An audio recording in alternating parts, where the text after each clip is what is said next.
perception de la corruption, en fait, on a tendance à oublier que les autres pays aussi font beaucoup d'efforts.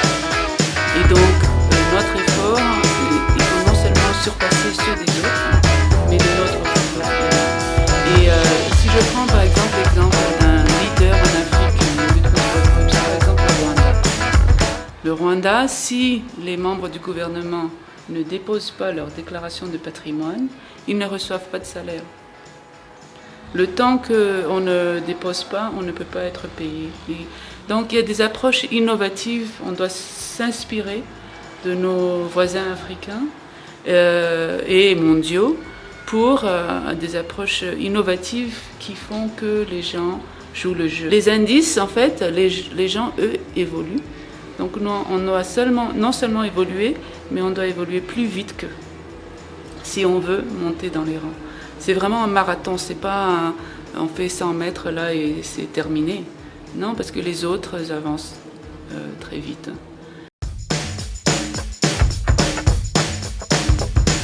La stratégie nationale de lutte contre la corruption actuelle est une stratégie décennale qui a été lancée en 2015.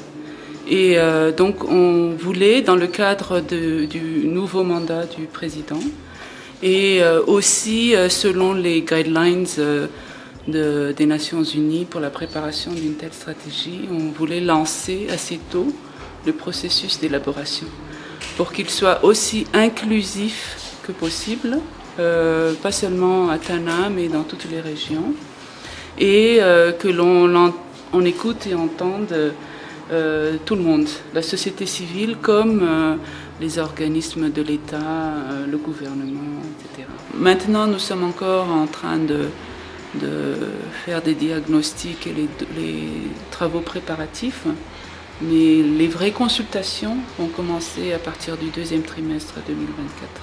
Tout ça, ces réformes de ces dernières années, c'était dans le cadre de l'ancienne stratégie.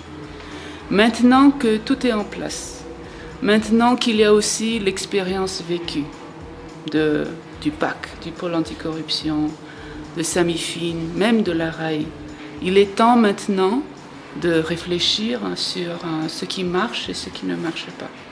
Ce qui est efficace et ce qui n'est pas efficace. Sur ce qui est effectif et ce qui n'est pas effectif. Et le monde aussi continue d'évoluer, comme les criminels continuent d'évoluer. Et on doit aussi voir un peu plus loin sur les nouvelles tendances. Il est clair que maintenant, la digitalisation est un outil de lutte contre la corruption.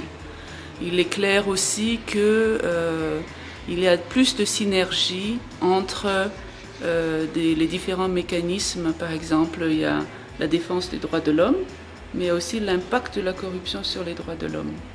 Il y a des choses comme ça d'avenir aussi à intégrer. La corruption dans le sport est un grand domaine pour pas seulement l'UNODC, mais pour le Comité olympique international, la FIFA, etc. Mais tout ça, ce n'est pas encore dans notre stratégie nationale.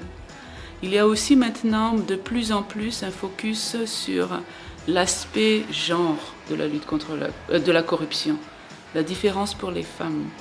L'impact sur les femmes de la corruption est différente. Ce n'est pas seulement le travail du système anticorruption, c'est toute la chaîne, tout le secteur. Et il faut qu'on se comprenne. Tout le monde doit travailler ensemble tout au long de la chaîne. Et donc ça, c'est justement une des nouvelles filières. Donc la corruption dans le sport, la corruption liée aux ressources naturelles, que ce soit les ressources minières, les forêts, les tortues, tout ce que vous voulez. Il y a la corruption basée sur le genre, tout ça, c'est les thèmes que nous allons discuter et ça explique pourquoi ce n'est pas seulement l'affaire du système anticorruption. C'est vraiment tout le monde et les ministères et les banques, tous les acteurs financiers, etc.